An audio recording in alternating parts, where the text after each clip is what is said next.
some shit on your face there, dog. You want to tell everyone? You want to fess up? It's a big frown. That's what you've You got want on to your face. fess up? I ain't got nothing to fess up to, dude. You were out of town. You didn't even tell me. I live in a town.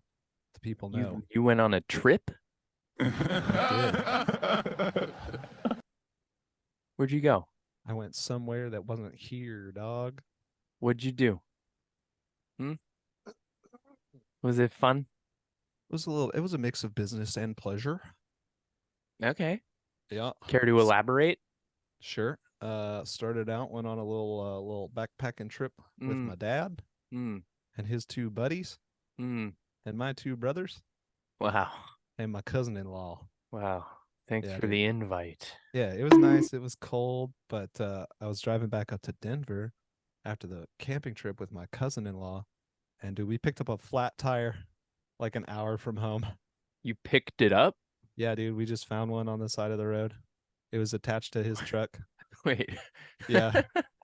So you got a flat tire? Yeah, dude, we found one. On your own truck? Yeah, it was on the truck. That's where we found it. So you got a flat tire. You didn't pick up a flat tire. You got we picked it up. That's where we found it. Yeah, it was bad. We got the spare tire down, and then my cousin-in-law realized he didn't have the right wrench, because he'd got like different tires a couple years ago, and then they'd like moved since then. Blah blah blah. He didn't have what he needed. Luckily, his Uncle Joe. We were outside of Colorado Springs.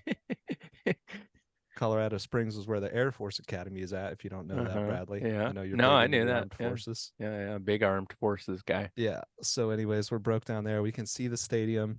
So Colton calls Uncle Joe, and Uncle Joe's like, "I'm at the Air Force Academy game. Let me just come help you out." So Uncle Joe leaves the game. He left the game to come help? He left the game. Because you guys don't know how to change a flat tire? No, we knew how to. We just didn't have the right wrench. It's okay to admit that you don't know how, Chris. Yeah. So Uncle Joe popped up. We got the spare on, but then we'd had my cousin's truck on too long, staying warm with the flashers on, so then it wouldn't start. So Uncle Joe had to jump us. We got a flat. You had to get a jump and a flat. Yeah. Only here on the Hill Kings podcast can you get meaty and juicy stories like that. Yeah, dude. The hosts are globe trotters. They're globe travelers, and we're here to talk about all of it. Another stale event update. I believe back in episode 4, the viewers will remember that I had jury duty coming up. Oh yeah, did you get out of it? Episode 4. We're doing episode 10 today, so 6 weeks in the future. I have done jury duty, and we got dismissed en masse, dude. Yes. You picked up a flat tire, as it were. I picked up a jury duty. Nah, no jury duty for me. What's exciting? Yeah, dude, I was pumped.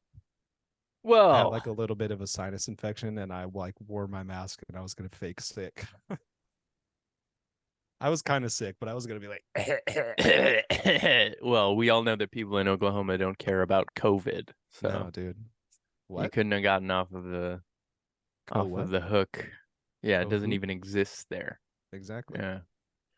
Any hoodle. Hell yeah, dude. Welcome back. We're back to the Hill Kings Pod, the only podcast on the internet where one of the hosts didn't have jury duty and doesn't know how to change a flat tire. Oh yeah. I've been playing Spider-Man all day. The new Spider-Man came out. Is it good? It's good, man. I've been enjoying it. Well, Spider-Man good, dude. I had to kind of, not that I half-assed my prep for this episode. I think I actually did some very good prep for this episode, but I did my final watch through right before this because I was playing Spider-Man all morning, and I was like, oh shit, I need to watch the episode because I kind of lost track of time, as it were. But we're here to talk about episode 10 of season 1 of King of the Hill, keeping up with our Joneses. Keeping up with our Joneses. Yes. But before we do any of that, we have a little segment that we like to do on this show called This Week in Harlan. This Week in Harlan, baby.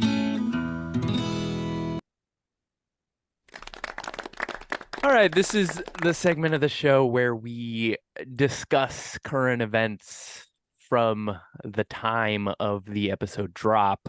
This particular episode of King of the Hill was released on April 27th, 1997. We always start off with a little peek at the TV guide. Anything immediately jump out at you in the bish? Let's see. I mean, it's looking like kind of another standard week here. We got some more Steve Harvey show at the bottom. We got Sunday night movies going. Yes. A Match Made in Heaven, which I've never heard of. No. New. I so think must be I made for did. TV. I did look it up. I think Meryl Streep is in it. Oh shit. Say word? Meryl Streep. I'm gonna look up this other one, The River Wild. Oh wait, no, I'm thinking of a different movie. It's got Olympia Dukakis, John Stamos, and Kelly Rowan. Funny name, Dukakis. Dukakis. A dying woman seeks a wife for her footloose son, played by John Stamos. A divorce lawyer. He's a divorce lawyer. Determined not to wed. Sounds like a very 90s theme. Whoa, wait. You're telling me, is Streep in that movie? No. I was completely wrong. The River Wild has Argyle Streepy in it. Yeah, she is in The River Wild. She is in Streep. Rafting expert Gail takes on a pair of armed killers while navigating a spectacularly violent river. That's an action-packed night of television. Honestly, sounds dope. It's it's Meryl Streep, Kevin Bacon, and David Strathern. Jason Statham. No, it's not Jason Statham. David Schwimmer in this one. No, it's David Strathern. I don't know. I can't see that far. Never heard of it. It's like 2 feet away from me. We also have The Shining on, but I don't know if you'll notice it says new next to it. We'll get to that in a second. Yeah. We'll get to that here in a second. But Simpsons check, first of all. In Marge. Yeah. That seems like it's on every Sunday before The Simpsons. Pretty much. World Something is Something is always on a Sunday. Yep. In Marge We Trust. Maybe the most famous B plot storyline in Simpsons history. Is that the one where Marge becomes president? No, it's the one where Marge kind of like takes over for Reverend Lovejoy as like the moral compass of the town. Yes. But the B plot is they find a Japanese laundry detergent. You'll see on the next slide here, where the mascot looks exactly like Homer. It's called Mr. Sparkles. Interesting. And then Homer spends the entire B plot of the episode trying to figure out how they like stole his likeness. And it turns out that it's just a combination between like a fish and a light bulb. Oh yeah. Okay. I have seen that. I know what you're talking about. Mr. Sparkles is a classic. Before we look at that, can we talk about the episode of Third Rock from the Sun? Sensitive Dick. Wow. Okay. I'm guessing there's a character on a Sunday. Whoa. Dick. Third Rock from Let's go see that. Sun. Sensitive Dick. This is my work computer. Dick has to take sensitivity classes, and Harry's fling Vicky is back. So Dick is a character. I did watch this show. I don't remember. Was Dick French Stewart's character? Dude, I have no idea about Third Rock from the Sun. You didn't watch it? John Lithgow, Joseph Gordon-Levitt. It was a good show. Yeah, JGL. He was like a child actor in that show, basically. Interesting. Yeah. But this whole Shining situation was actually a TV miniseries. If you go to the following slide of The Shining, they remade. I did not know about this. The Shining is one of my favorite books and movies. Yeah. And I did not know that they made another adaptation of it. It doesn't have an official tomatometer score, but it's got an audience score of 71. Ooh, season 1. Which doesn't seem super great. It doesn't look good. I watched a trailer, but I might check it out because it is spooky season when we're recording this. So we went and did the ghost tour of the Stanley once. Oh yeah, I've done that. Yeah, it was pretty fun up there in Estes Park. Yep. Estes Park, as the guy who does the audiobook reading of The Shining. Estes. He calls it Estes Park the whole Estes time. Park. Oh, I thought that was funny. Yeah. But yeah, shout out to the Stanley. Hell Also, yeah. the exterior shots of The Shining are of Timberline Lodge, which is up in my neck of the woods in Oregon. Yeah, man, I did the tour too. They told us that. Yeah, okay. Yeah. Did you have a drink in the bar where Stephen King would do coke and listen to Mambo Number 5 all the time? Yes. Mm-hmm. Did you know that he was obsessed with the song Mambo Number 5? I guess that was before The Shining came Yeah, out we saw that or after The fact Shining came online out. Yeah. whenever we were looking up the place, and then Dumb and Dumber, there's some parts of Dumb and Dumber filmed up there too. So there's like in portions of the Stanley Hotel in Estes Park, there's like a bunch of Shining memorabilia, and there's also just like a little Some bit of Dumb and Dumber shit. That's great. Yeah. Moving right along here. Number 1 movie in the country was Liar Liar. Oh shit! Jim Speaking Carrey. of, yeah. Yeah. Speaking of Jim, That's one of Liar my favorite Liar. Jim Carreys. Yeah, I did enjoy that movie. I haven't It's very rewatched good. it since I was a kid, but I remember enjoying it. There's a scene where he like beats the shit out of himself in the bathroom. Mhm. Yeah, which is, This is as yeah. you can see on screen at the moment. Also, number 1 song in the country was "Hypnotized" by Biggie. Ooh, So we've damn. got an all-time freaking That's a banger of a track Yo, it was a big dominating the week. airwaves. It was Yeah. a big week in Oh, Harlan. just wait, bud. It was Ace Frehley's 46 B Oh, day shit. on this day from Hell yeah. Kiss. Hell yeah, dude. Are you a And it big was Kiss guy? also alleged hostile work environment perpetrator Lizzo's 9th B day. Oh my gosh, she was 9 this week? Yeah, she was 9 on this day, not even this week. Whoa. And would later grow up to apparently be a real shithead. Hmm. Has anyone talked? That seems like it's kind of left the news. There was like the lawsuit. All of her former employees are suing her because apparently she sucks. I don't know where it's at. I mean, if all that legal stuff is true and it is going down, it'll probably be years before we see or hear. We'll actually make sure to anything official from update it. y'all, listener, singular listener who listens to this Stay show. tuned for Lizzo Watch. Yeah, we'll come back with Lizzo Watch. 100% that bitch. Mm-hmm. But yeah, I was a Kiss fan. I was in the Kiss Army when I was a kid. Shout out to my friend Patrick Wafer and I. Yeah, you're big decided big we were Kiss guy. When I was Kiss like Army? when I was like 12 years old, I was really Sure. into Kiss. Yeah. I still like Kiss. I mean, they have some good tracks. Yeah. Face paint and all. Yeah, dude. Baby. I love. But rounding out, wait, you love what? Oh, it's just like I feel like Kiss is one of those things where people are like, men wearing makeup, what the heck? Older generation are like, well, what about Kiss, man? Yeah, yeah. What about all of the 80s? Like hair Yeah, metal dude. was the most hairspray and makeup, like homoerotic stuff. Men I think used it's great. to be men. Yeah. Also, wrestling, like early 90s wrestling, was super gay. Yeah. In the best possible way. I love it. Yeah, dude. But yeah, all the dudeliest dudes love that shit. Just embrace your feminine side. I want to rock and roll all night. Party every day. Party every day. But rounding out this week in Ireland, if you were English cricket player Ashley Harvey, this day would have been your last day on Earth. Oh shit. Because the following day you would have been shot dead in a bar. Oh shit. Don't go to that bar, Mr. Harvey. Oh my gosh. What's the context on this? Did you just I think it was a disgruntled fan walked into the bar. This guy was apparently a boss of a cricket player. Yeah. And a fan walked in and just shot him dead in the bar. So maybe he was enjoying a nice evening watching King of the Hill after a game of cricket, mate. That's weird because I feel like overseas in England's probably maybe it was worse at this time, but like that's some American level gun violence that kind of strikes me. Yeah, you don't really hear about that in jolly old England, do you? Maybe it was worse at that time. I don't know that much about crime in England, but that just sounds like a very American crime where I mean also we learned it from watching them. Yes, that's true. They started it.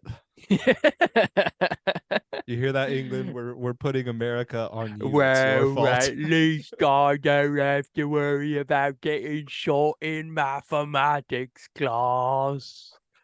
They are technically right, but they are technically our parents. Yeah, So they taught us everything we know. they're our fault. English folks, sound off in the comments. No, I don't release this in England. Oh, nice, good. Yeah, they don't get to Punishment. see it. Yeah, if you're watching this via VPN in England, you're not welcome here. Yeah. Actually, if you are watching this in another country that is not the United States, we are interested in hearing about what you feel about the show. So if you Yeah, do have and some also hot I takes was for us, joking. I respect you, English people. beans for breakfast, wild. Beans on toast, man. Beans Have on you ever had toast. beans on toast? No. It's actually not bad.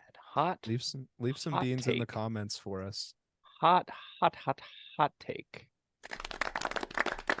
But do you want to get into this Well, fucking shall episode, we? man? Yeah, man.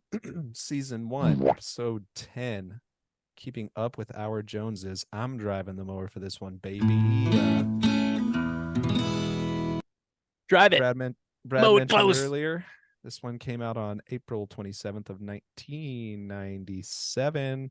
It was directed by Wesley Archer, who's been on directing a bunch of these so far in first season. Also directed by John Rice.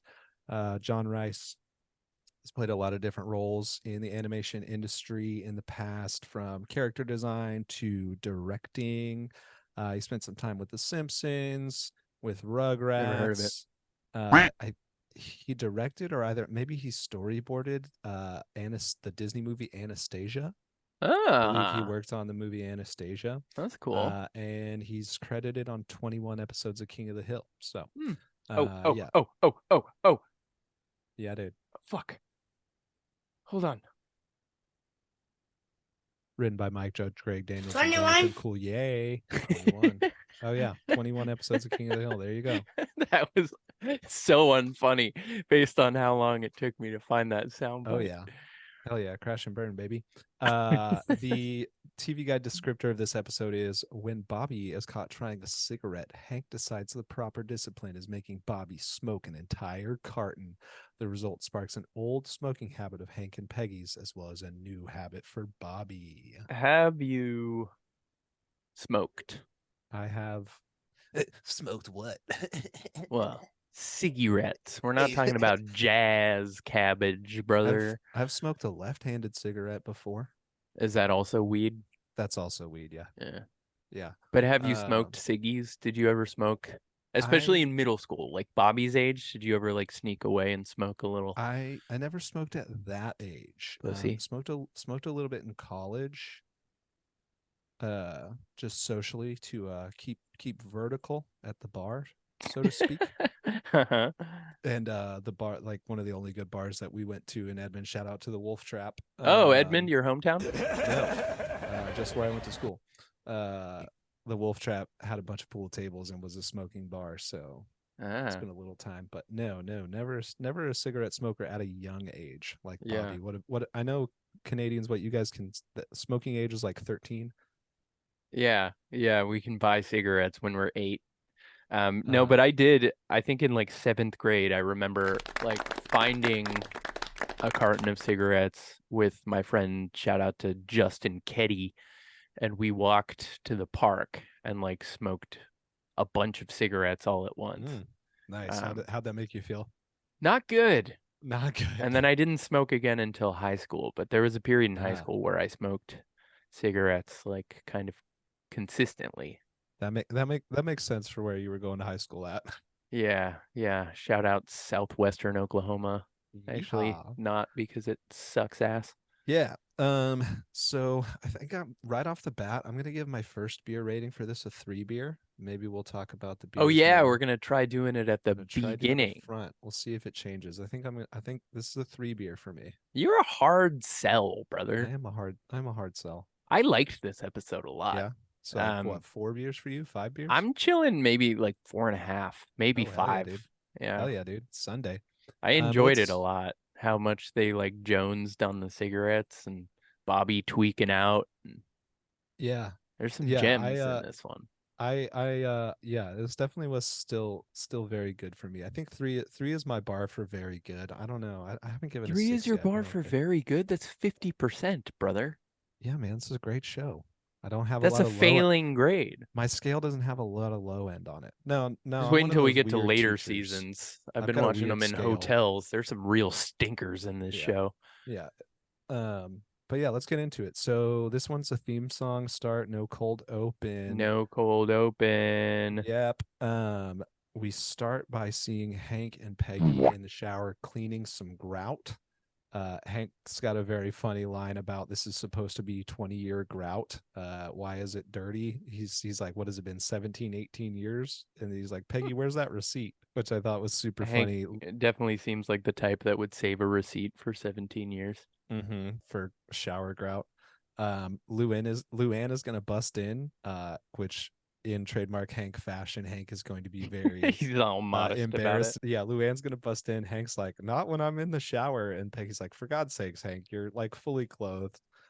So Hank is just still super awkward in the bathroom, pretty consistent throughout this season. But yeah, Luann is like, Uncle Hank, look at Ladybird. Ladybird's got some lipstick on.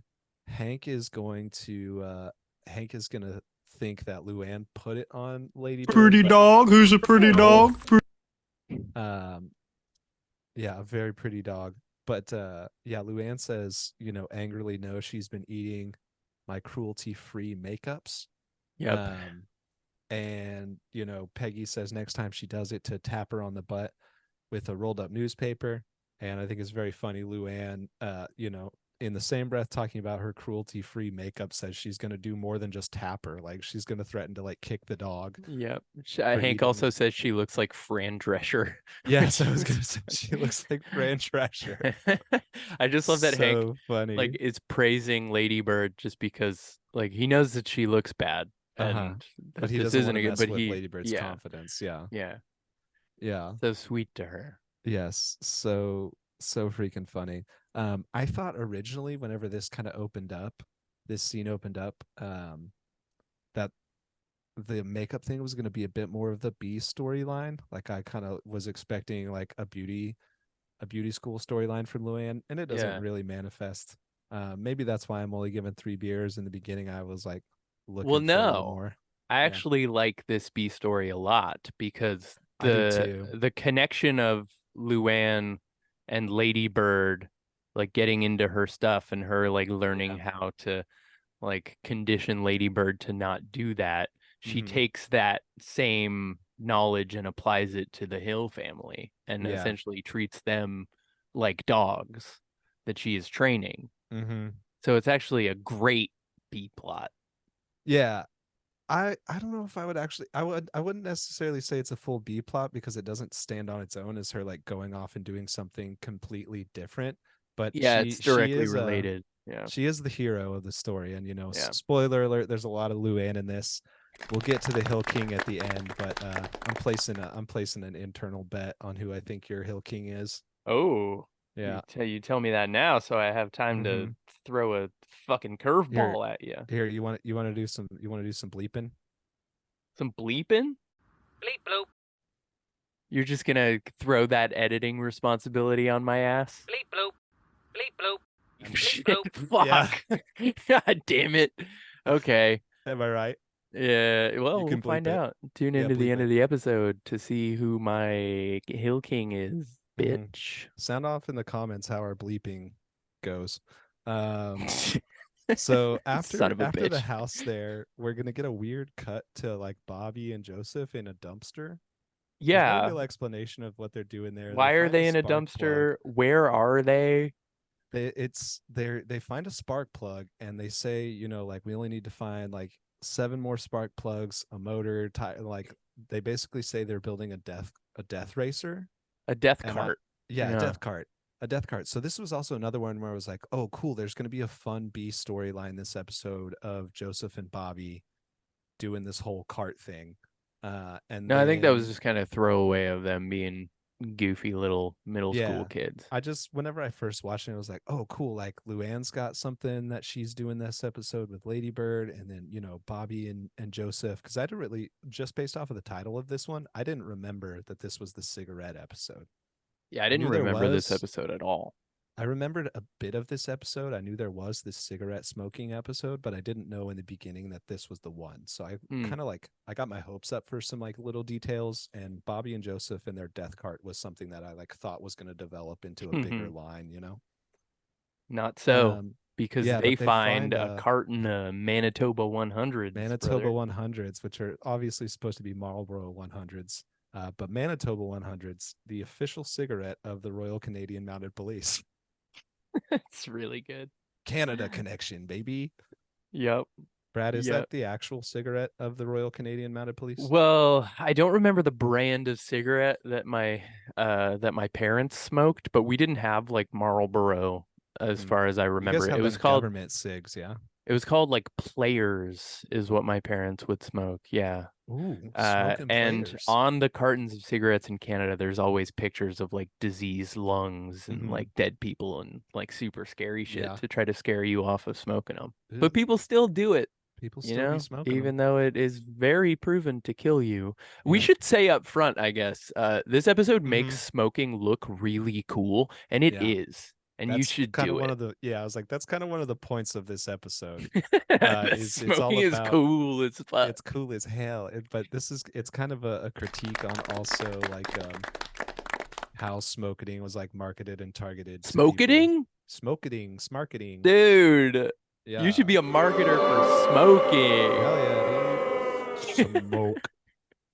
Smoke. But yeah, don't smoke. It's bad for you. Disclaimer. This episode is also brought to you by Camel cigarettes. So you guys figure that one out. Joseph, Bobby's like, I've never smoked one of these. Joseph is like, have you ever smoked any cigarettes? Bobby's like, no. Have you? And Joseph goes, only secondhand from my dad. Jaffiel Joseph. Dale notoriously smokes a shit ton. Yeah. So Bobby and Joseph run into the gas station bathroom after somebody runs out, and they have a match for some reason. Yeah. But they just strike that match up. They each get a puff on the cigarette until we hear Hank pulling on the handle. Esta Juan Occupado?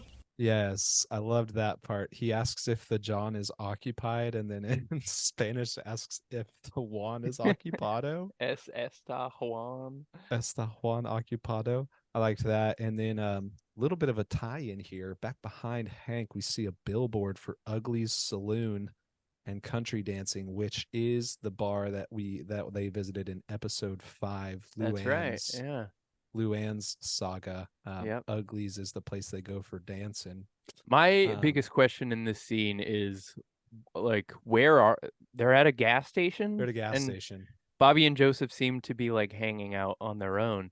Why is it that Hank is there trying to go into the restroom? What is Hank doing there? It is very confusing. I think like, they what just is really going needed a on in throwaway this scene? Yeah, they just kind of forced it in there a little bit. It's very loose. It's very loose in terms of like location and activity. I had that note as well, but I can excuse it because the Esta Juan Occupado line is hilarious. Yes. To which Bobby replies, "See." And Hank immediately knows it's Bobby, and he just goes, "Bobby," opens it, sees Bobby with the cigarette in his mouth, and then we get a fade in back over to home. Back at home, Bobby's getting lectured. Peggy is like, they're like, emphysema, lung cancer, and they were like, "Didn't you read this?" And Bobby goes, "I thought those were the ingredients."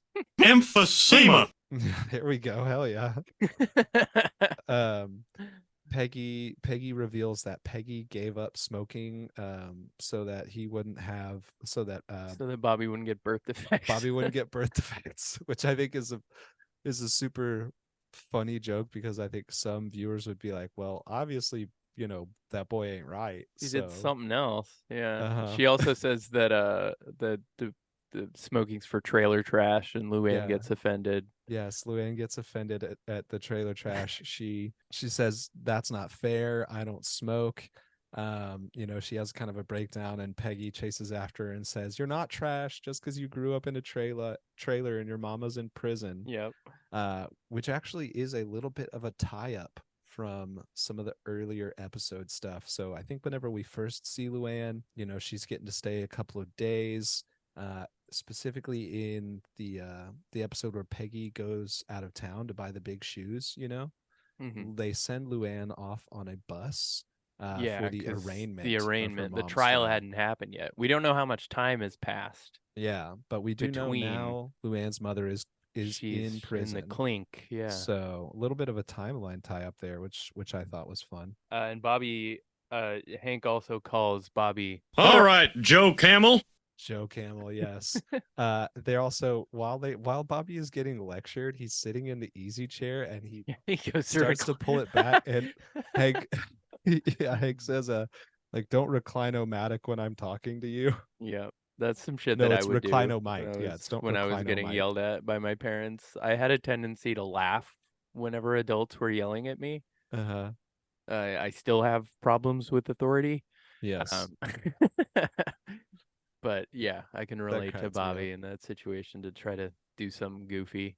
Yeah. So Hank's like, yeah, we're gonna, come here, Joe Camel. If you want to smoke, let's go smoke. Hank sits down and he says, we're gonna smoke this whole carton of cigarettes. And he says that I wish my father had the parenting skills to do this to me. Yeah, why this isn't unique to this episode of King of the Hill. Like, this was a common punishment that parents would have their kids do if they caught them smoking, which I is would insane say, to me. We are in kind of trope territory for family sitcom style shows. There's usually an episode where a teen is caught smoking.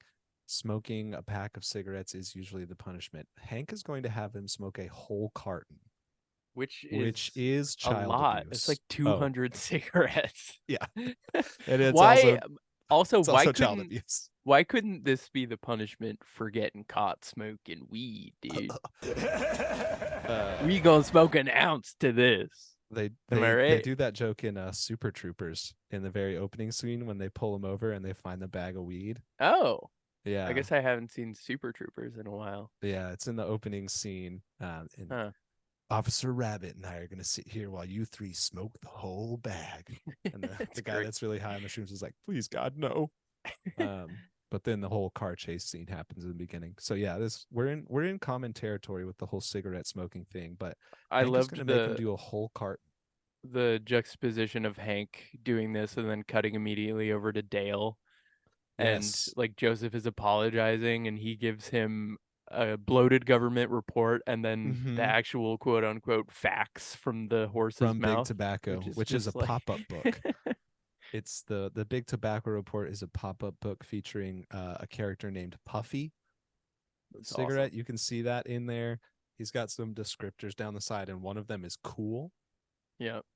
I know that it's good that the government kind of put a stop to like branding cigarettes as cool and appealing. Like Joe Camel, back to that reference, was just like a cool, suave fucking camel with a leather jacket wearing sunglasses. It's so cool. That makes me want to smoke a million cigarettes. Yeah. So here in the episode, we get the micro conflict of the smoking addiction that pops up, but also with the episode too, they are talking about and critiquing kind of the cigarette industry as a whole, and I feel like this late 90s time frame was really kind of some of a battlegrounds for that type of thing. They'll touch on it in a couple things later on, like with the smoking section being so small now and like back in the restaurant. So I feel like it was an appropriate it was definitely of the a tobacco time debate. Yeah, there were tons of like anti-smoking PSAs on TV. It was also like peak DARE, war on drugs time as well in the 90s. Did you ever have like a DARE lecture at your school? Oh yeah, I still have my t-shirt from middle school. And you kept your promise, right? Yeah. So they're on the back porch. I had a note here that there's some like piano music starting to play here, and the rest of the episode they're kind of gonna do a bit more with emotional music, or like music fitting the scene. I had a little note here about some piano music playing, but Hank is going to question Bobby's nationality because of how he's smoking the cigarette. He says he looks like a European Nazi from a movie. Yeah, from a movie. And Bobby says, why does it matter? And Hank's like, well, that's not the right attitude. He says, he's gonna say like, you should do everything right, even if it's wrong. Even if So it's wrong. This could never be on TV today. no, Like this this episode scene could in not particular, be. like Hank like flipping the cigarette over and like sparking Mhm. it and just like taking a long drag of it. Like it does look cool as shit. Like there's a Mhm. reason that they put smoking and stuff on TV, and like it's a trope for like the cool character to smoke. Yeah. Yeah, it's he's modeling some really bad behavior. Um, that's gonna But be the also kind of trying to like lecture Bobby, but teaching him how to do it cool. yes, it's very funny. I can maybe feel my beer count rising. Ooh. Ooh, mid-episode beer count rise. Es esta Juan ocupado? See. But yeah, this whole scene on the back porch is just very funny. Here, I also had a note. This is where we get a very popular meme format lately, or something that pops up on the memes lately. The Hank, as he's taking the drag of the cigarette and closing his eyes and kind of leaning his chin up and his head back. I don't know And if that I've seen Hank with the those. cigarette. I feel like I've seen that around. If you got Hank with cigarette memes, shoot them to our Instagram, which is at hillkingspod. Yes. If you can find any memes of this specific format from this episode, maybe we we'll want to give you a see 'em. shout out. We'll repost it. We'll Who shout you knows? out. Yeah. Send us Hank smoking cigarette memes. Hank also, when he's criticizing Bobby taking like tiny puffs, says that he's hotboxing it. Yeah. What Mhm. does he mean by that? Yeah, I think it's just because he's really chiefing it, getting the Getting red smoke coal all glowing. over? Yeah. Mhm. I had a note here that we have some like smoke screen transitions in this scene as they're back on the porch. That's kind of how they do a time pass. They kind of blow us this little smoke transition right across the screen a couple of times. Love a good But then smoke yeah, transition. Hank Maybe I'll edit in a little smoke transition here. Hank Hank pretty much gets back into the groove of the cigarettes really quick. Bobby asks, why did you guys smoke cigarettes? Hank says, well, it it wasn't as bad for you back then. Yeah, Which is very funny because it's true. it was always as bad for you. They were just advertising it and talking about cigarettes in a completely different way. Like 9 out of 10 doctors smoke this brand of cigarettes type shit. So that they would prescribe cigarettes. Yeah. His whole like for not as certain bad back ailments. then thing was very funny to me. Yeah, But yeah, Bobby finally reaches his pukes limit. it up. Yeah, his face turned greens. He yaks it up. Hank says, when you're done, would you mind getting that with a hose? Yeah. And I then we love get a little they cut over to him with the guys and you just see the water start. yeah, the water's flowing and Hank says, like raising a son is like fixing a radiator. I think he says you don't talk it into making it work right. Sometimes you have to like take it out back and flush it. It's very true. Yeah. So wise words. Hank is pretty satisfied with his parenting skills here. I think in this scene, Hank really thinks he's done a good job showing Bobby not what not to do, but what he's done is given Bobby an addiction to cigarettes. Yeah, and maybe what you do is have him smoke a whole pack, not 200 of them. Yeah, I think 200. A pack is probably would have been in this time frame the more appropriate punishment. Yeah. I mean, you said you smoked like half a pack with your friend and you were super sick, right? So that probably would have done it. Yeah. Even like when you're that age, smoking like an entire, because he had only taken a puff. Yeah, he'd taken the one cigarette. puff in the bathroom. Like he wouldn't have gotten addicted. You could have just like grounded him for a few days, taken away his celery head tapes or something. And Peggy is going to get on to Hank for doing this. Well, first we get the little cut of him jonesing, right? Yeah, so he's like we in get bed. They're a little restless.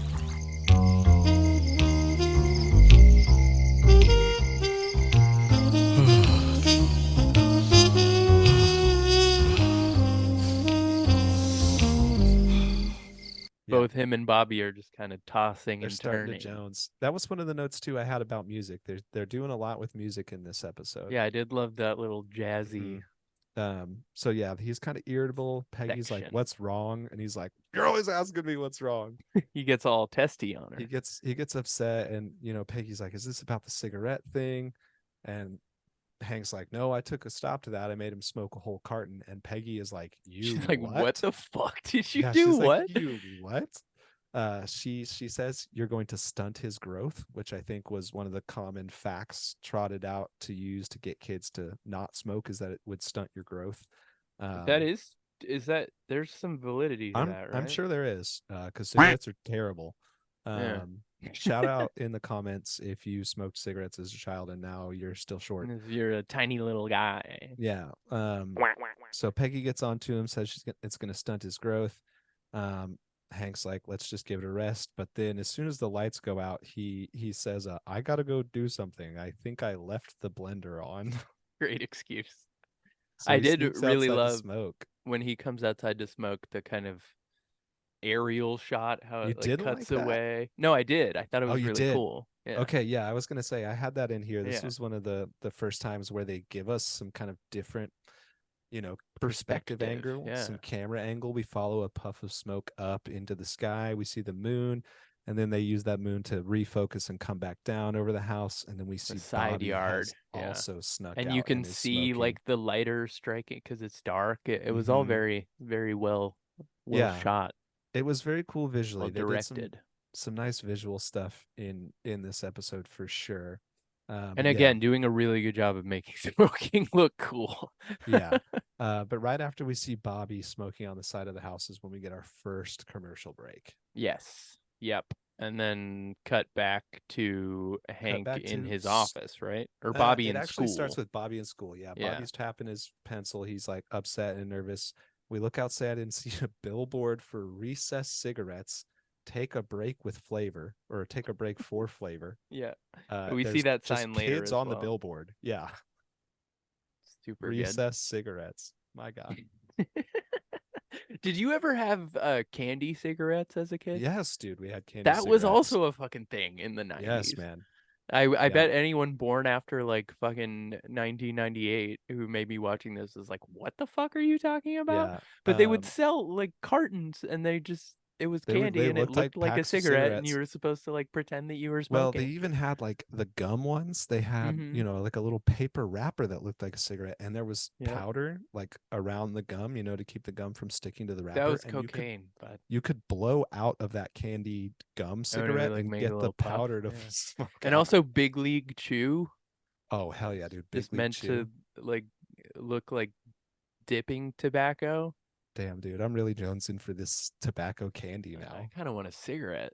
I don't want the tobacco version. I don't want the candy version. I want a candy cigarette. I wonder if you can still get those. You kind of can. So you can get Big League Chew. You can get Big League Chew. Shout out to my sister who loves the candy stick candies, the little sugar sticks. If anyone knows them, they come in like a little 2-pack, a little box. The oldtimecandy.com sells they literally still call them candy cigarettes. Yeah, and there was, like bubblegum cigars for whenever you had babies, and then you like give the baby the bubblegum cigar so that it knows to smoke cigars later. Yeah, I'll put this up on screen, but it's straight up like Stallion candy cigarettes. Victory candy cigarette. Holy shit. Ooh. Oh, That's Victory awesome. candy cigarettes, Does it have a little torch on the label or something like that? Yeah. And Stallion has some horses. It just looks like a carton of cigarettes. I might order a pack of these. Dude, send one my way. To we're looking Edmund? for sponsors. What's your Edmund? Big Candy Tobacco, get at us. 3424 Edmund Street, Edmond, 69420 Edmund Street. So we got recess cigarettes. Take a break for flavor. All right, Joe Camel. But then we see, we do see Hank at work, and Hank has busied himself labeling everything in his office, including the label maker. The label maker. Uh-huh. He labels like a picture of Peggy to say like Peggy on it. Really good. We're gonna get our first Enrique interaction here. Yeah. This is the It first seems time we as see though Enrique it may be as a the character. first time that Hank ever speaks to Enrique. It does kind of seem like that. So Enrique is smoking outside. Hank, goes outside, and Enrique's like, "Sorry, Mr. Hill, I know I'm not supposed to be smoking." This entire scene is funny because it takes place on a propane lot, somewhere where you probably definitely don't want to be smoking. Yep. And then Hank gives him the weirdest fucking smile I've ever seen. He's like trying to just be like friendly and earnest and just but obviously looking to bum one. Jonesing for a He's cig. obviously looking to bum one of Enrique's And then ends cigarettes. up getting to know Enrique pretty well. Yeah, we get a That's little. quite a story, Enrique. I like stories. I like stories about pinatas. Yes, I had that line written down. It's very funny. What's he's I like stories. I like stories. I like stories about pinatas. The thing that spurs that though is Enrique says, times got tough since NAFTA sent the pinata jobs north, which is definitely one of those 90s racist jokes about, oh, Enrique's got a pinata job. Like it's a pretty shitty joke, but we will see. I think we see a pinata later on. Small tie-in. I think I might be like wrong. stories. Yeah, I like stories about pinatas. pinatas. So yeah, we see Hank and Enrique are sitting on propane cylinders and smoking cigarettes out in the propane yard whenever Peggy pulls up, and Hank's like, oh shit, it's the fuzz. Peggy's like, hey Hank, can you take a lunch? And Hank, gets in all stealthy, hiding his cigarette, and then flicks it out the window as they're driving directly off. towards a giant tank of propane. Not very respectful towards propane. This is kind of, I mean, I guess that's the point, is that it's causing Hank to act outside of his character, but yes, it's kind of wild. Yes. It's very appalling how Hank is treating propane in this episode, but that's the cigarettes are making him do it. His dialogue is also going to change a whole lot in style throughout the episode. Like in the beginning, we get very straightforward Hank, and then when he's smoking with Bobby, we get a lot more like cool Hank, and everything. And then towards the end, his language is definitely going to change again. But Peggy and Hank go to lunch, and Hank just instinctively kind of lights a cigarette. Oh, well, actually, before that, Hank lights a cigarette at lunch. You get Luann shaking. We get a little tin. cutaway.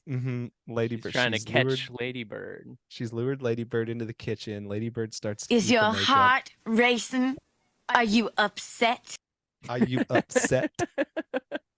Is my heart racing, Luann? Oh, whoa. Yeah, Luann fucking gets her, funny. Man. Yeah, Luann catches Ladybird.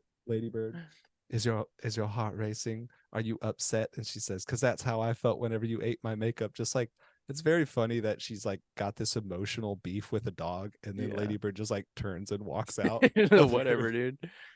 I'll go find something else to eat.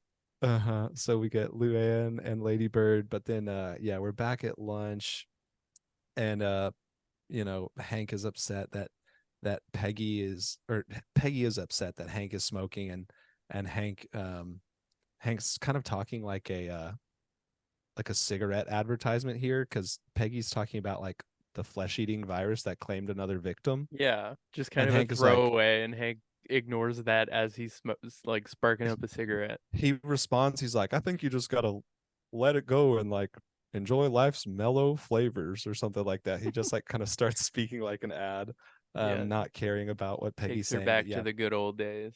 Peggy's like, what, you're smoking again? And then Hank's like, yeah, don't you remember, like back in the good old days? He blows some smoke in her face, and that transitions us into a little flashback.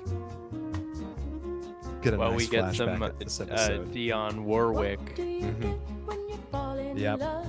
Also, Hank in a turtleneck. I was gonna say we get a lot of fun visual here. Hank has got sideburns. That's how you can tell kind it's a of long flashback. hair. Semi-long hair. He's wearing a turtleneck. Peggy's got some hip hugging jeans on. And she's got some more feathered hair. We know that this is back before Bobby was born, and Bobby is 12 years old. So this seems like it was probably when they were in their 20s.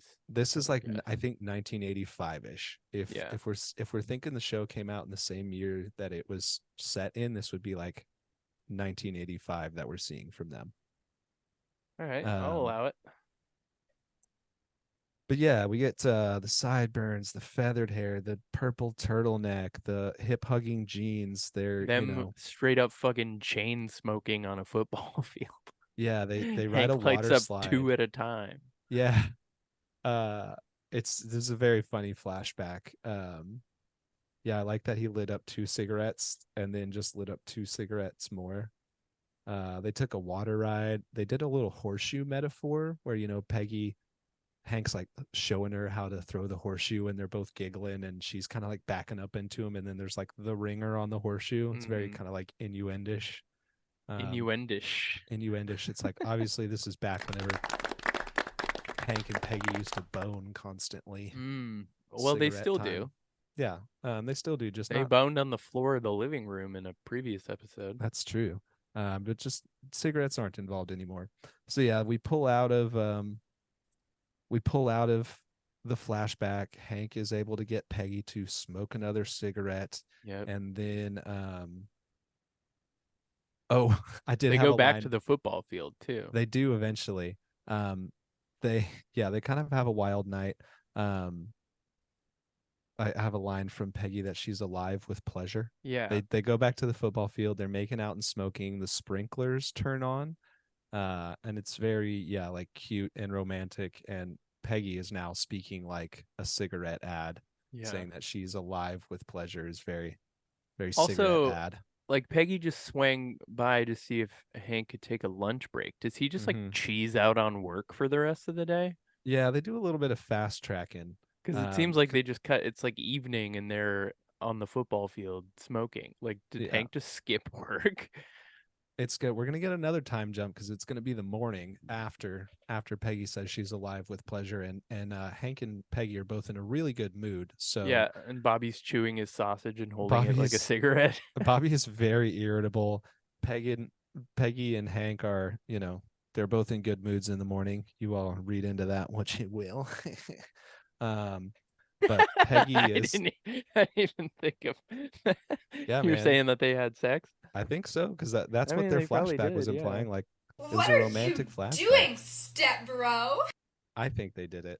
What you say? I think. Yeah, I'm not gonna tell you what I think. Tune into the Patreon to hear what I have to think about. They did some foot stuff. Is that what you're saying? I think Hank might have smoked a cigarette through Peggy's feet. All right, Joe Camel.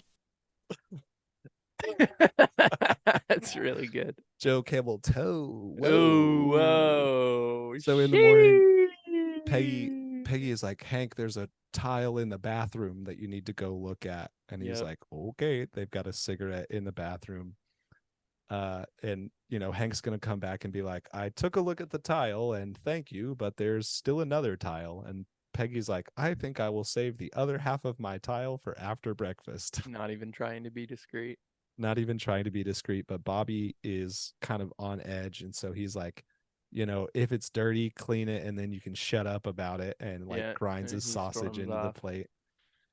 Bobby's already starting with withdrawals. Yeah. Yep.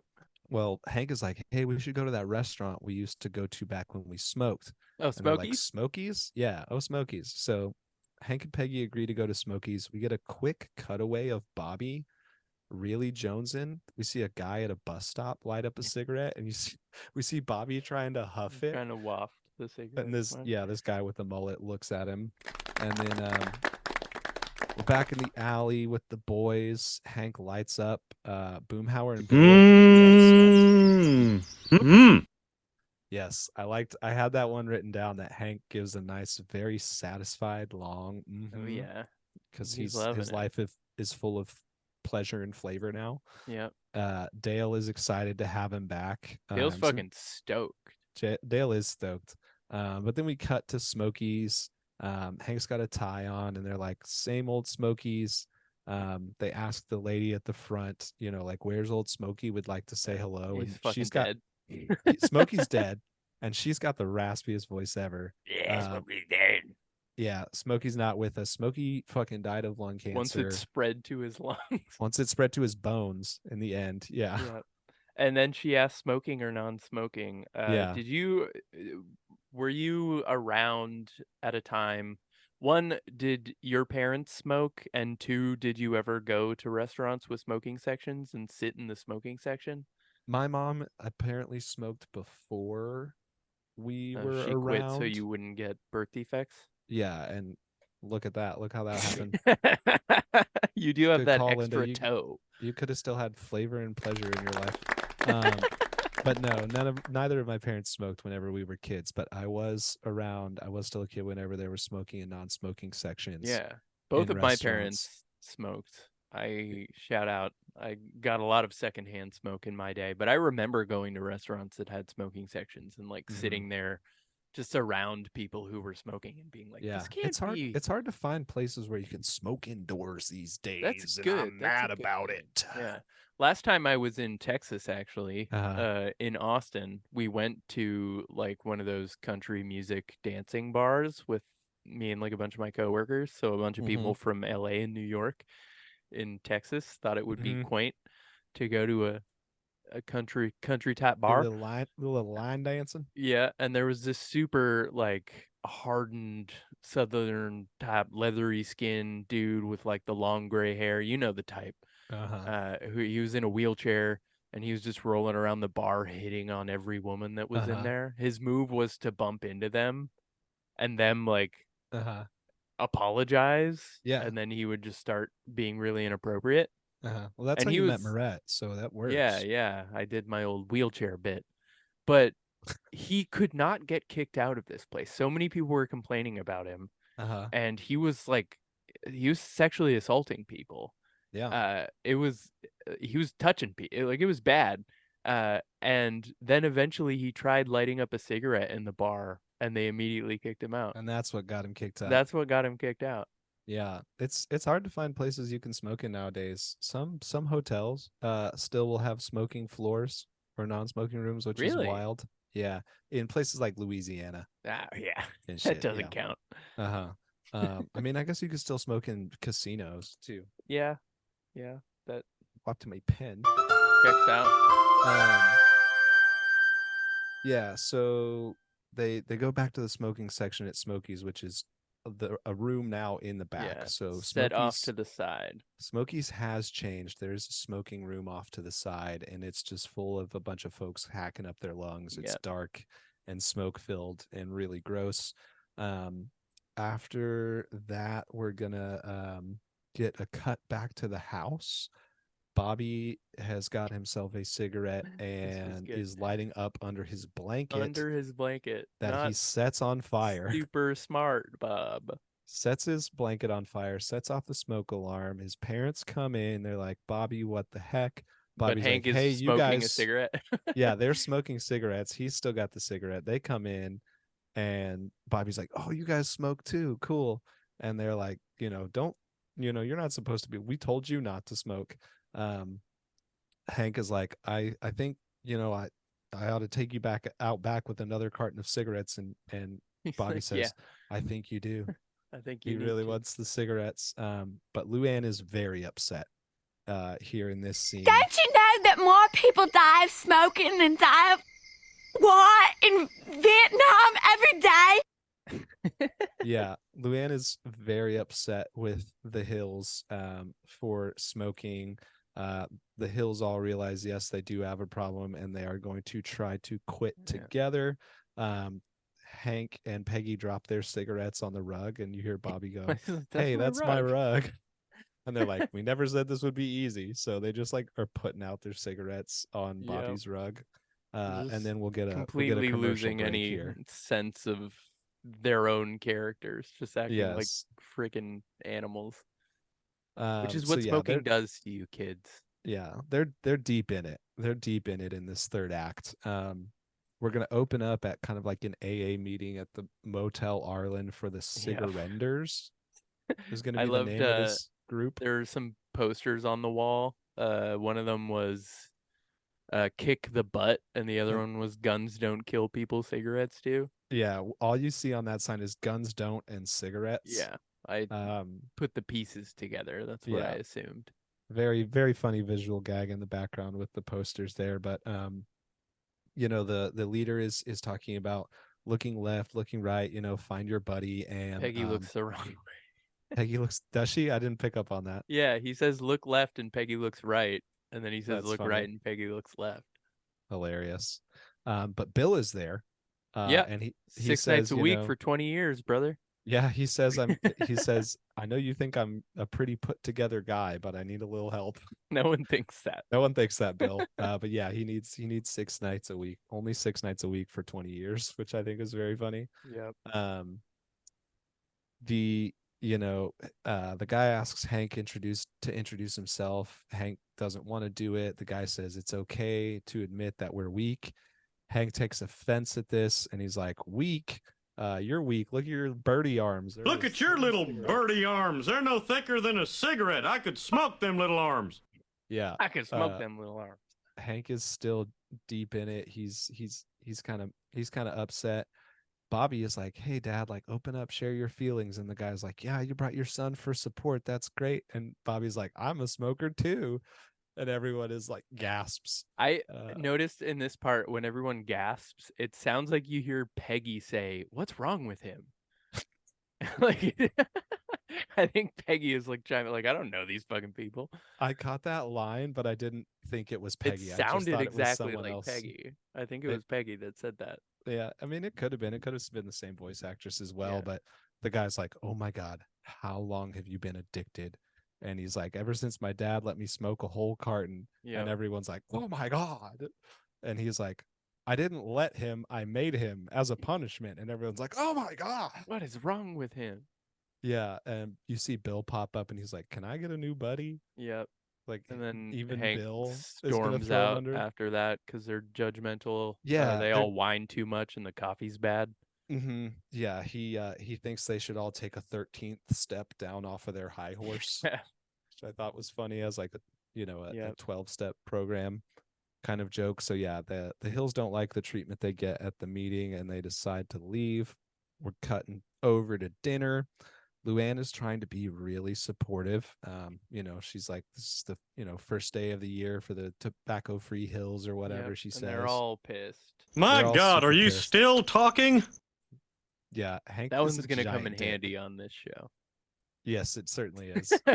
I'm afraid of the soundboard now. I wasn't up until this time. My God, are you still talking? Yes. So Luann is going to be super supportive, but it's going to kind of end in a little bit of a yelling match, and then we're gonna get a cut to a night scene. We see Hank sneaking into the kitchen and turning on the stove to light a cigarette. And Luann is going to jump out with her shaken can that she uses on. Is your heart racing? Are you upset? Yes. Every time. So she catches Hank in the act and kind of gets him to stop. And, she says, like you were mentioning earlier, she's going to use her training techniques that she got. Straight up treats him like a dog. Yeah. She says, bad, bad.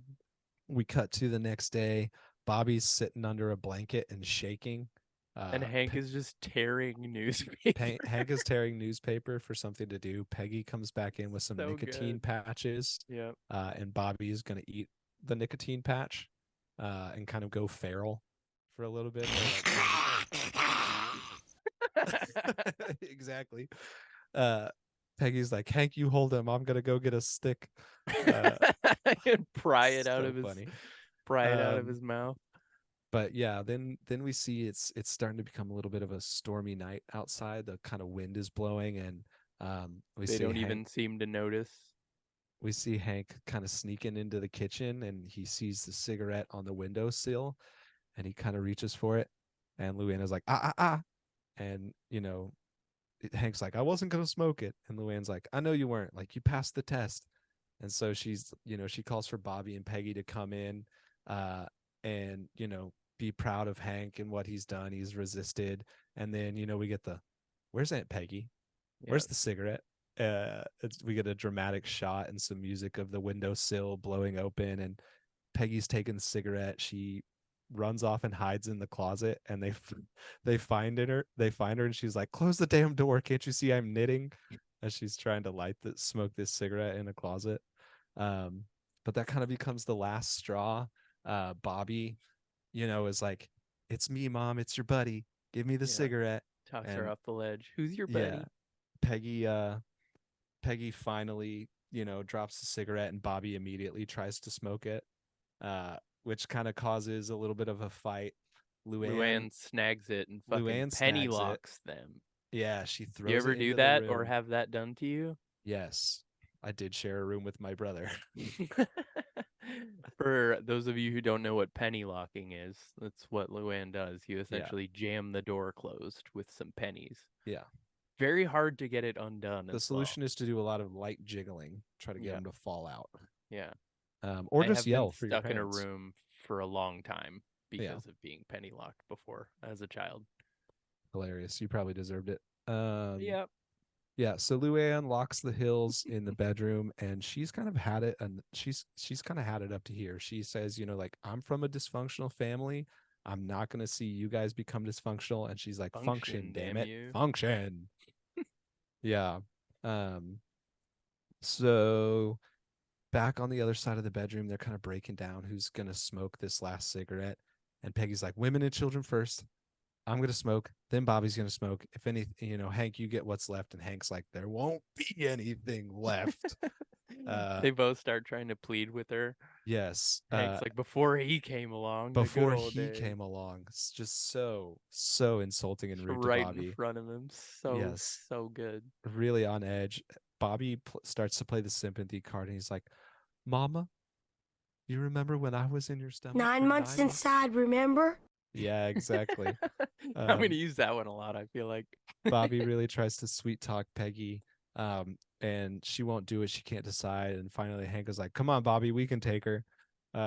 They start backing her up towards the window, and she's like, I'll drop this out. I'll do it. And they kind of rush her. She throws it out the window, and a gust of wind takes the cigarette. Did you catch where the cigarette flies off to? Yes. There's a whole scene for it. Before we get the montage of the cigarette blowing through, though, I had a question mark here because Peggy talks about how everything that the family has been through, and kind of Peggy a problematic line here. Peggy claims that, yes, a little problematic. She claims that they've been through fire, twisters, and every strain of flu the Orient could throw at us. Which is there's your xenophobic and kind of shitty to say. There's your xenophobic line. But they did mention a flesh-eating virus earlier in the episode, so that there might be a little linkage there. But supposedly before the show started, the hills have gone through a house fire and a tornado. Yeah. So yeah, we get a little bit of a backstory, but she's like, we've been through worse. We're going to get through this together. And then we get the cigarette flying around town. First, it flies past a vending machine that gets knocked over. A cigarette vending machine gets knocked over. And then it flies up and hits the billboard, and the billboard, you know, the recess wind cigarettes, recess cigarettes. And then we see the cigarette fly into a prison cell, which immediately starts a fight. Where it belongs, amongst criminals. Yeah. But then we see, so this is another area where we're getting a lot of like visual storytelling as well as musical storytelling. There's probably a good, you know.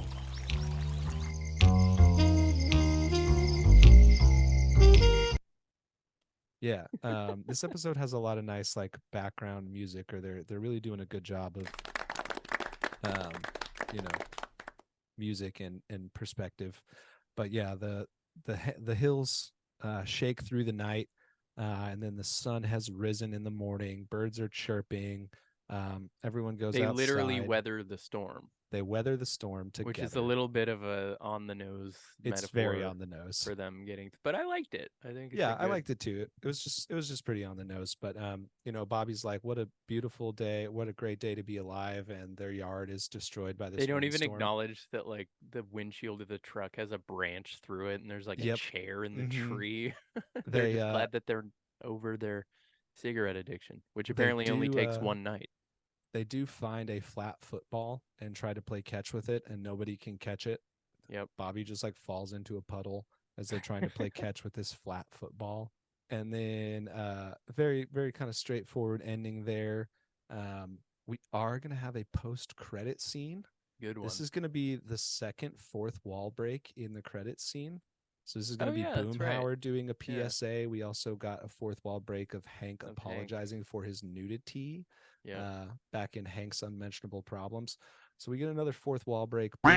Boomhauer is going to do the whole he's got an air filter for a car, and he's going to say, you know, like this your lungs on air, this is your lungs on smoke. he does some rambling and he does some mentioning. He talks about you don't want to wind up like dang old Morton Downey Jr. Talks about Robert worse Downey Jr. or even worse, Robert Downey Jr. Yeah. He starts to mumble about an oral fixation, Low sperm count, ear hair. Ear Very much in the end here, they're using Boomhauer, who's the cool character, to say like, yeah. Boomhauer's the cool character, and Boomhauer doesn't smoke. A lady comes in, he walks off with the lady. So yeah, there's a don't smoke PSA. You won't get ear hair. You'll mhm. jizz good, and you'll get ladies. Yeah. Did you look up anything about who this Morton Downey Jr. character is that he referenced? Is that not Robert Downey Jr.'s? That is not Robert Downey Jr. No relation to Robert Downey Jr. But he's also got a Downey Jr. Morton Downey Jr. talk show host, and yeah, he was a talk show host. He was a bad dude. He was a bad dude. He pioneered trash TV. Yeah, so he's got an interesting rap sheet. First of all, he's a fucking nepo baby. Love that. I don't remember who his parents are, but he's Hollywood nepo baby. They were wealthy enough that they summered next to the Kennedys. Love so that. Their summer house was next to the Kennedys. So first of all, rich nepo baby, come for him in the comments. He's got dead. He kind of got his start in radio, and he actually did have a country song that charted called Green Eyed Girl. I haven't listened to it yet, but he did have a country song that charted any fucking way. He eventually moves into talk radio, and he's really abrasive talk radio guy. He is kind of a precursor to Rush Limbaugh. In fact, he got fired. This guy, Morton Downey Jr., gets fired from his talk radio show and replaced by Rush Limbaugh, who would go on to be Rush Limbaugh and set the stage for conservative talk radio as we know it. So if not for him, we may have never gotten Rush Limbaugh. So this guy is especially a piece of shit. Yes, perhaps. Yes. He let's see.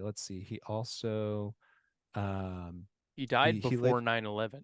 Yeah, he later on goes to have a TV show, which is where most of his cultural impact came from, supposedly, and he was just an extremely abrasive person. Would kind of like, not nice Jerry Springer.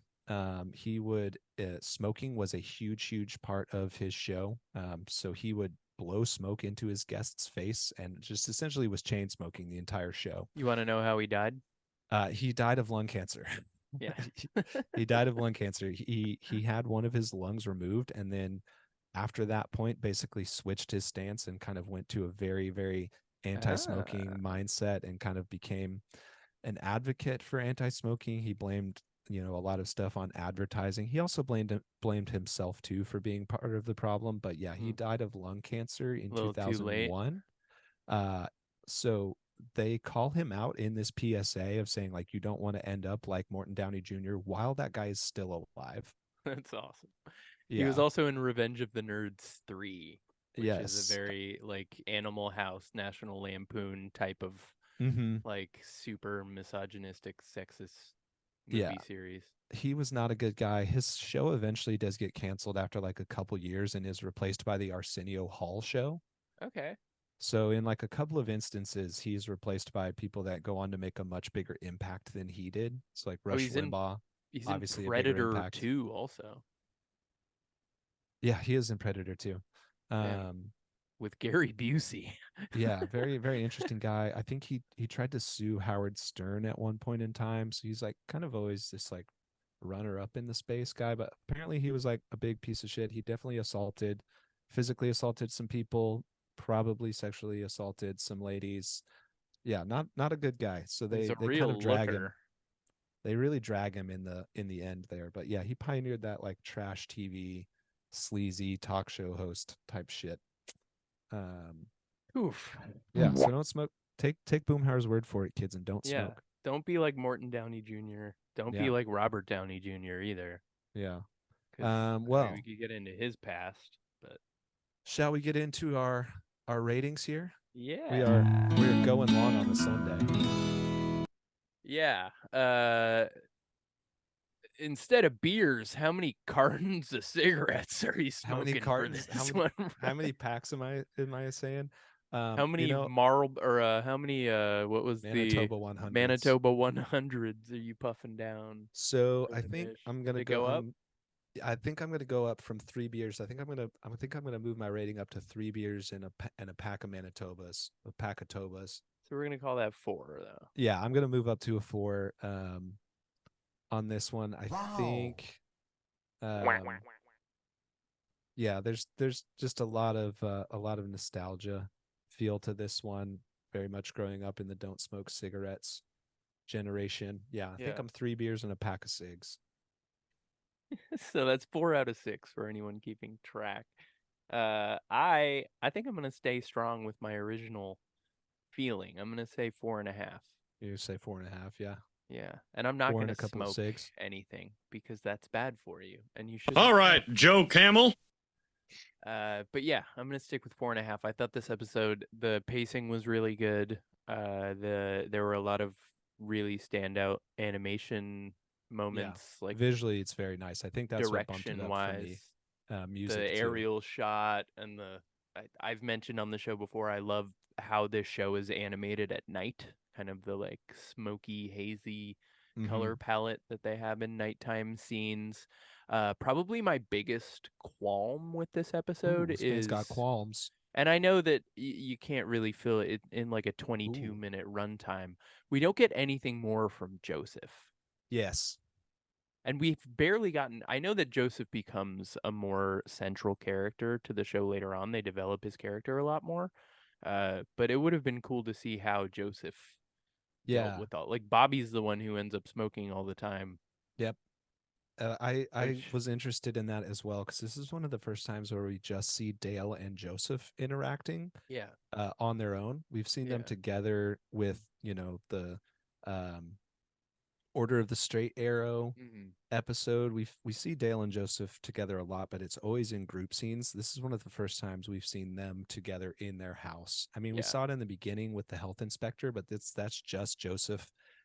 Well, that was just and the Dale. gag of Joseph being introduced, which I Dale understand also- why they didn't. Like, it's the first season. We've only got 12 episodes on the order, so I'm sure the writers were like, let's focus on the central characters as much as we can. Dale also does a better job of handling this than Hank does. He really Dale does. says, and he's the one who smokes all the time. yeah, he kind of does a better job at handling this than Hank does. He tells him, keep an open mind.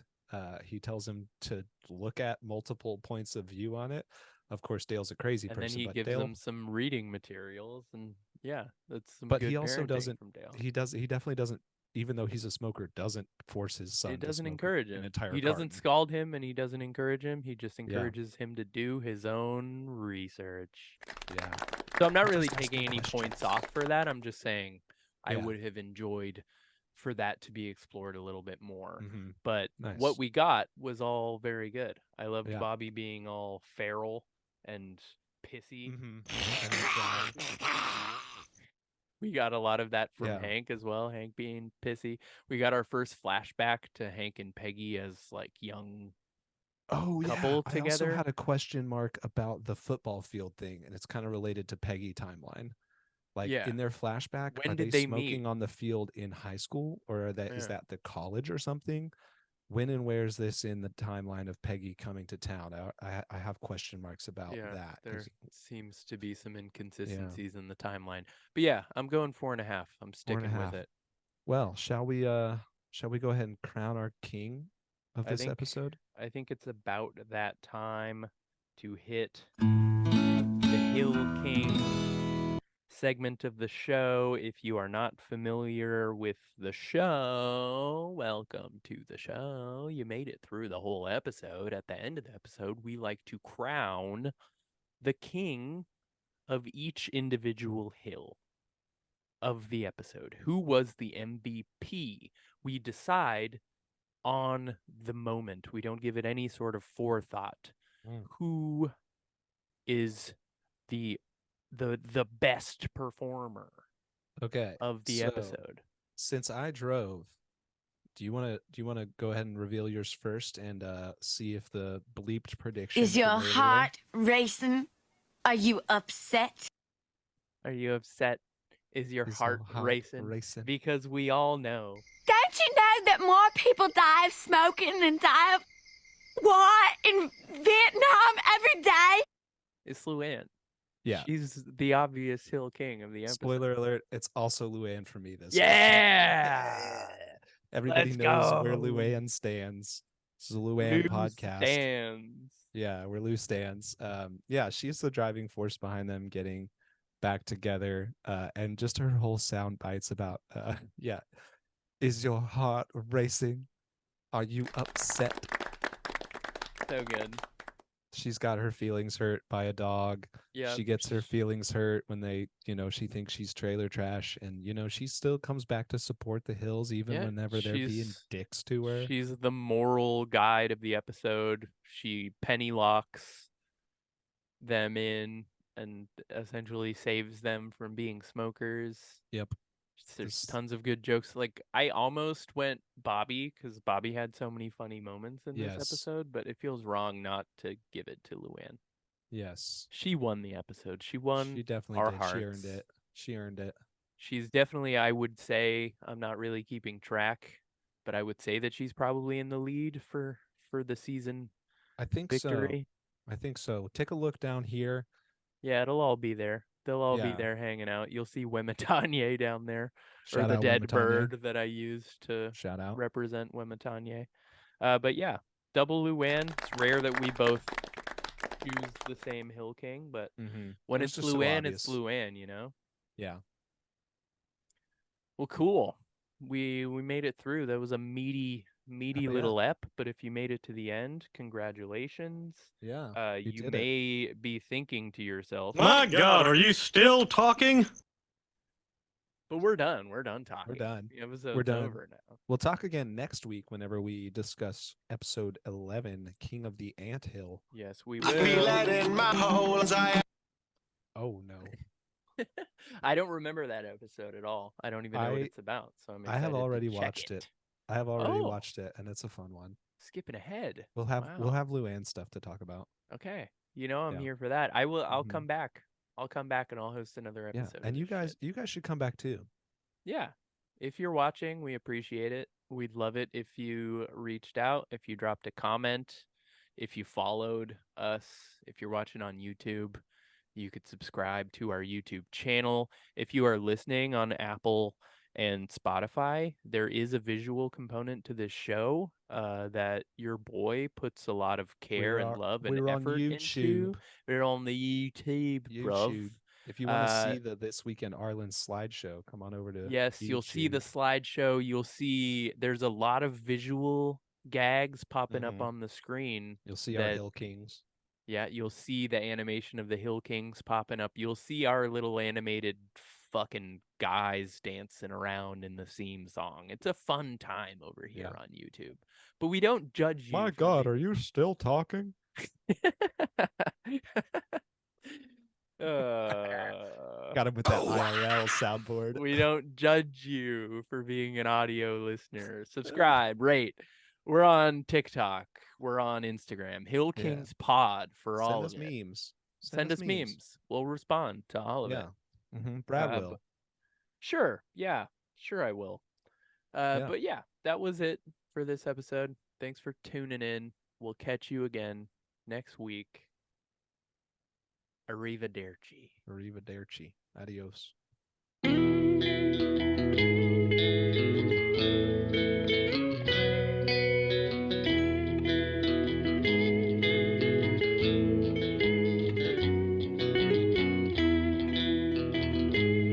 Also, sorry about my dirty laundry on the bed. Shout out. Oh, actually, it's clean laundry. This hasn't been folded. Es esta Juan Occupado? Hill Kings Podcast.